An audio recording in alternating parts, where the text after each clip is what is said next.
Google account ဖွင့်နေတဲ့ Gmail သုံးမျိုးလေးကိုရှင်းပြပေးသွားမှာပါဟုတ်ကဲ့ရင်ဆုံး Google account တစ်ခုဖွင့်ဖို့အတွက်ကျွန်တော် browser တစ်ခုထဲဝင်လိုက်မယ်ပြီးလို့ရှိရင်ဒီမှာဒီပေါ်က down လေးမှာကိုယ့်ရဲ့ account ပုံစံလေးကိုနှိပ်လိုက်ပါဟုတ်ပြီဒီမှာ add another account ဆိုတာရှိပါတယ်ဒါလည်းကျွန်တော်ဒီ account တွေထပ်ထည့်မယ်လို့ပြောတော့ပါဒါလေးကိုတစ်ချက်နှိပ်လိုက်မယ်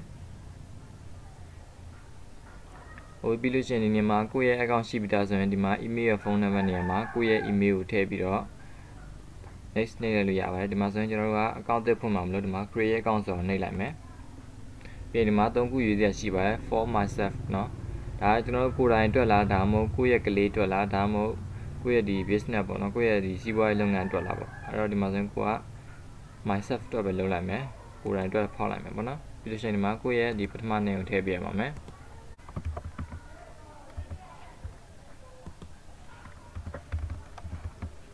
ဟုတ်ပြီပြီးလို့ရှိရင်ဒီမှာ user name နေရာမှာကိုယ့်ရဲ့ဒီ Gmail account ရဲ့ user name ကိုထည့်ရပါမယ်ဒီမှာဆိုရင်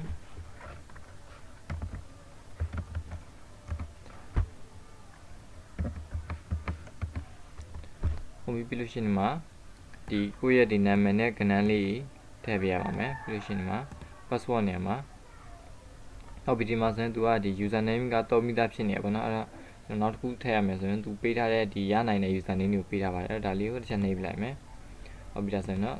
ရှောက်လို့ရပါပြီပြီးလို့ရှိရင်ဒီမှာ password နေရာမှာကိုလိုချင်တဲ့ password ကိုထည့်ပြရပါမယ်ဟုတ်ပြီဒီမှာဆိုရင် use a more character with middle letter ဆိုရှိပါတယ်ဒီမှာဆိုရင်သူကဒီစလုံး8လုံးထပ်ပို့ပြီးတော့သုံးရမယ်ပြီးလို့ရှိရင်ဒီမှာကျွန်တော်စာတွေနံပါတ်တွေသင်္ကေတတွေကိုရောပြီးတော့ထည့်လို့ရတယ်လို့ပြောထားပါတယ်အဲ့တော့ကျွန်တော်ဒီမှာအစမ်းထည့်ကြည့်အောင်ဒီအောက်မှာ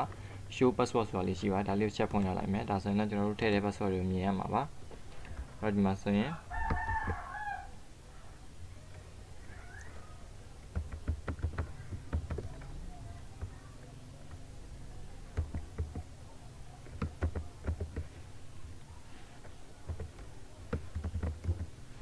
မှာဆိုရင်ကျွန်တော်တို့ password ကိုခက်အောင်လို့ပေးရပါမယ်ပြီးလို့ရှိရင်ဒါလေးကိုဖျောက်ထားမယ်ဆိုရင်တော့ဒီမှာ password ဖျောက်သွားပါပြီပြီးလို့ရှိရင်ဒီဘက်မှာဒီကတော့ကျွန်တော်ဒီ confirm ပေါ့နော်ဒီ password အတိုင်းပြန်ထည့်ရမှာပါဒီဘက်မှာ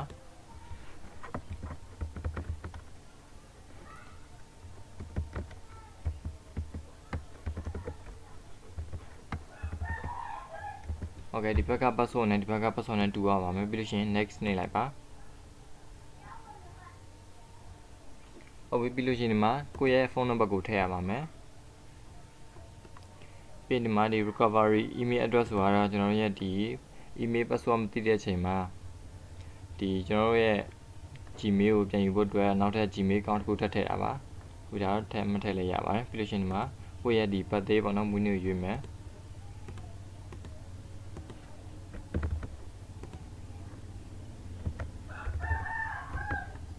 ပြီးလို့ရှိရင်အောက်မှာ gender ကဘာလဲဆိုတော့ကျွန်တော်ဒီယောက်ျားလားမိန်းမလားပြီးလို့ရှိရင်ဒီမှာ brother not see ကဒီ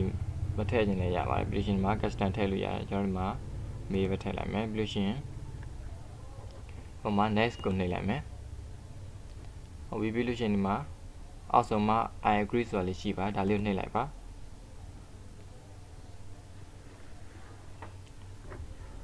ဟုတ်ပြီဒါဆိုရင်တော့ကျွန်တော်ရဲ့ဒီ Google account တစ်ခုကိုဖွင့်လိုက်ပါပြီဒီမှာဆိုရင်ဒါကျွန်တော်ရဲ့ Google account ခုလေးတင်ဖွင့်လိုက်တဲ့ account တစ်ပါခုကျွန်တော်ဒီ Gmail သုံးမျိုးလေးချက်ရှင်းပြပေးမယ်ကျွန်တော်ဒီမှာ search box မှာ Gmail ရရှာလိုက်လို့ရတယ်ပြီးလို့ရှိရင်ဒီမှာအပေါ်မှာလည်းဒီ Gmail ဆိုတဲ့ဒီသင်္ကေတလေးရှိပါဒါလေးကိုနှိပ်ပြီးဝင်လို့ရပါတယ်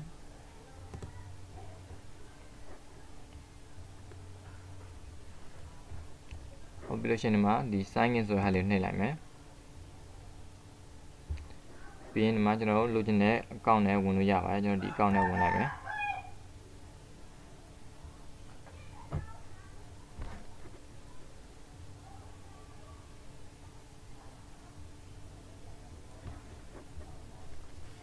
ဟုတ်ပြီဒီမှာဆိုတော့ကျွန်တော်ဒီ Gmail သုံးလို့ရတဲ့နေရာရောက်ပြီပေါ့နော်ဒီမှာဆိုရင်ဘာရှိလဲဆိုတော့ဒီဘက်အပေါ်ဆုံးမှာဒီ compose ဆိုတာလေးရှိပါတယ်ဒါကတော့ကျွန်တော်ဒီ Gmail တစ်တွေရေးတာပါကျွန်တော်တို့မှာ email ပို့တဲ့အခါမှာဒီပေါ်ဆုံးမှာကိုပို့မဲ့လိပ်စာကိုဟိုမှာ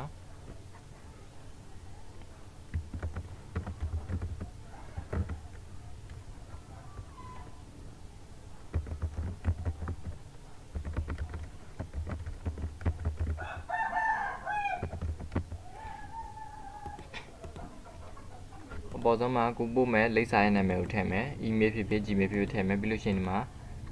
ဒီ subject နေရာမှာကျွန်တော်တို့ဒီခေါင်းစဉ်ကိုထည့်ပါမယ်ပြီးလို့ရှိရင်ဒီအောက်မှာကိုလိုချင်တဲ့စာကိုရေးပြီးတော့ပို့ပါမယ်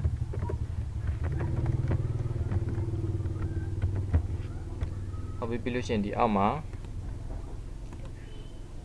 ဒီ font တွေကိုပေါ့နော် font တွေလာပြီးတော့ယူလို့ရပါတယ်ဒီမှာကိုလိုချင်တဲ့ font မျိုးစားတိုင်းယူလို့ရတယ်ဒါလေးကို select ပေးလိုက်မယ်ဒီမှာဆိုတော့ font တွေပြောင်းလို့ရတယ်ပြီးလို့ရှိရင်ဒီမှာဒီစလုံးတွေကြီးသေးရွေးလို့ရတယ်ဒါလေးကိုအရင် select မှတ်မယ်ပြီးလို့ရှိရင်ဒီမှာဘက်မှာအကြီးလိုချင်လားဒါမှမဟုတ်ဒီမှာ small လားပြီးရင် normal ရွေးလို့ရတယ်ပြီးလို့ရှိရင်ဒီမှာ bold တင်လို့ရတယ်ပြီးရင်ဒီမှာစလုံးဆောင်းလေးနဲ့ပို့လို့ရတယ် line တားလို့ရတယ်ပြီးလို့ရှိရင်ဒီမှာ color ပေါ့နော်စလုံးရဲ့ color ကိုသုံးပြီးတော့လေးပို့လို့ရပါတယ်ဒါကတော့ underline color ပေါ့နော်ပြီးလို့ရှိရင်ဒီမှာ background color ဟုတ်ပြီပြီးလို့ရှိရင်ကျွန်တော်ဒါလေးကိုပြန်ပြောင်းမယ်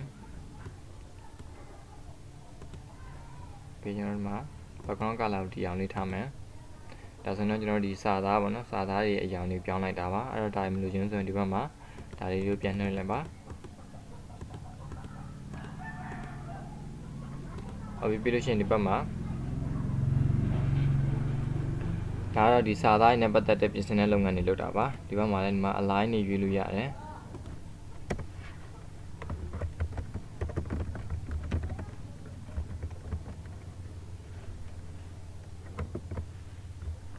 ဟုတ်ပြီကျွန်တော်ဒါလေးကိုအလဲထဲမှာထည့်ချင်တယ်ဆိုလို့ရှိရင်ဒီမှာ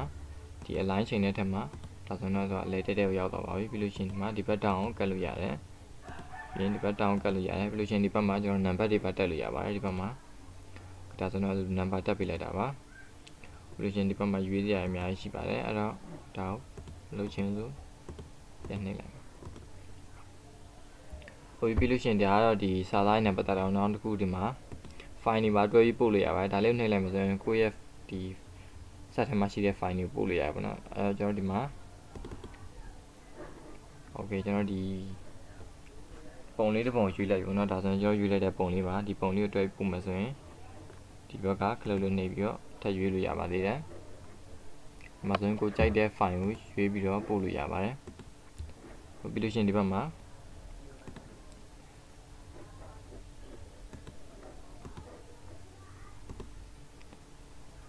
ကျွန်တော်ဒီ link တွေပါထည့်ပြီးပို့လို့ရပါတယ်ပြီးရင်ဒီဘက်မှာ emoji သုံးလို့ရတယ်ဒါဆိုရင်ကိုကဘယ်လို emoji လိုချင်လဲ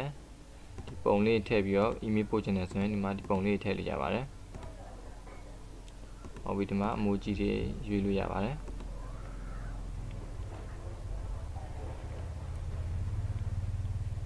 ပြီးဒီမှာဓာတ်ပုံထည့်မယ်ဆိုရင်ဒီ insert photo တွေကနေဝင်ပြီးတော့ထည့်လို့ရပါတယ်မဆိုရင်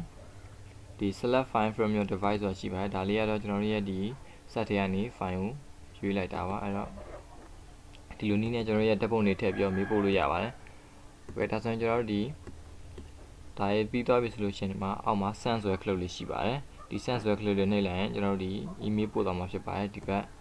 ကျွန်တော်ပို့မဲ့လိပ်စာတိုင်းသူက Gmail ကိုအသုံးပြုပြီးပို့ပေးမှာပါဒါမှမဟုတ်ကျွန်တော်တို့ဒီမှာ schedule send ဆိုတာရှိရဲဒါကဘာလဲဆိုတော့ကျွန်တော်တို့ရဲ့ဒီအချိန်ပေါ့နော်အချိန်သတ်မှတ်ပြီးတော့ပို့တာပါဒီမှာဆိုရင်ကျွန်တော်ခုချက်ချင်းမပို့ချင်ဘူးဒီနေ့လယ်မှာပို့ချင်တယ်ဆိုရင်ဒီမှာသူ့ရဲ့ date နဲ့ဒီမှာ this afternoon ဆိုပြီးရှိပါတယ်ဒါဆိုရင်ကျွန်တော်ဒီမှာကျွန်တော်ယူလိုက်တဲ့ date မှာပို့သွားမှာဖြစ်ပါတယ်အဲ့တော့ပြီးလို့ရှိရင်ကျွန်တော်ဒီပို့ထားတဲ့စာတွေပြန်ပြန်ကြည့်ရမယ်ဆိုဒီမှာ send ဆိုတာလေးရှိပါတယ်ဒါတော့ကျွန်တော်ပို့ပြီးရဲ့စာတွေပါဒီမှာဆိုရင်ကျွန်တော်ဒီ schedule နဲ့ပို့ထားဖြစ်လို့အောက်မှာ schedule ဆိုတဲ့ clip လေးရှိတယ်ဒါလေးကိုနှိပ်လိုက်မယ်ဟုတ်ပြီဒါဆိုရင်ကျွန်တော်ဒီမှာနေ့လယ်တက်နိုင်မှာပို့မဲ့စာပါအဲ့တော့ဒီစာကိုကျွန်တော်တို့ကမလို့ချင်ဘူးပြန်ဖြတ်လိုက်ချင်တယ်ဆိုရင်ဒီဘက်မှာ delete ခလုတ်လေးရှိပါတယ်ဒါလေးကိုနှိပ်လိုက်မယ်ဆိုတော့ကျွန်တော်ရဲ့ဒီစာတွေမရှိတော့ပါဘူးပြီးလို့ရှိရင်ဒီမှာ inbox တဲကကျွန်တော်တို့ရဲ့ဒီကျွန်တော်တို့ပို့ထားတဲ့စာတွေပေါ့နော်ဒီမှာဆိုရင် social မှာဆိုရင်ကိုယ့်ရဲ့ Gmail account နဲ့ချိန်ထားတဲ့ဒီ YouTube တို့ Facebook တို့သူ့မှာရှိတဲ့ဒီ notification တွေဒီမှာပြမှာပြီးလို့ရှိရင်မှာ promotion ကတော့ကျွန်တော်တို့ဝင်ထားတဲ့ website တွေရဲ့ဒီ promotion တွေပေါ့နော်သူတို့ရဲ့ website မှာဘာတွေဈေးလျှော့ပေးနေလဲဆိုတာဒီမှာလာပြီးတော့ message တွေပို့မှာပါပြီးလို့ရှိရင်မှာ primary ကတော့ကျွန်တော်တို့ရဲ့ဒီ Google account တွေဒါရိုက်ပို့တဲ့ message တွေပါပြီးလို့ရှိရင်မှာ stars ကတော့ကျွန်တော်တို့ရဲ့ဒီမှာ ဒီဘေးမှာပေါ့နော်ကျွန်တော်တို့ပို့လိုက်တဲ့စာရဲမှာဒီမှာကျယ်ပုံလေးရှိပါတယ်ဒီဟာလေးကို on ထားလိုက်မယ်ဆိုရင်ကျွန်တော်တို့ရဲ့ဒီ stars ထဲမှာရောက်သွားမှာပါဒီမှာဆိုရင်တော့ဒါလေးကိုပြန်ဖြုတ်လိုက်မယ်ဆိုရင်တော့ဒီမှာကျွန်တော်ရဲ့ stars ထဲမှာမရှိတော့ပါဘူးဟုတ်ပြီဒါတော့ကျွန်တော်ဒီမှာ Gmail အခြေခံအသုံးပြုနည်းလေးဖြစ်ပါတယ်ဟုတ်ကဲ့ဒီဗီဒီယိုလေးအသင်တို့ကြိုးရှက်ဆိုရင် like လေးပေးခဲ့လို့ရပါတယ်ကျွန်တော်တို့ channel လေးမှာနည်းပညာနဲ့ပတ်သက်တဲ့ဗီဒီယိုတွေ tutorial တွေကို comment တင်ပေးနေရဖြစ်လို့ channel လေးကို subscribe လုပ်ရတဲ့ subscribe လုပ်ပေးခဲ့လို့ရပါတယ်အားလုံးပဲကျေးဇူးတင်ပါတယ်ခင်ဗျာ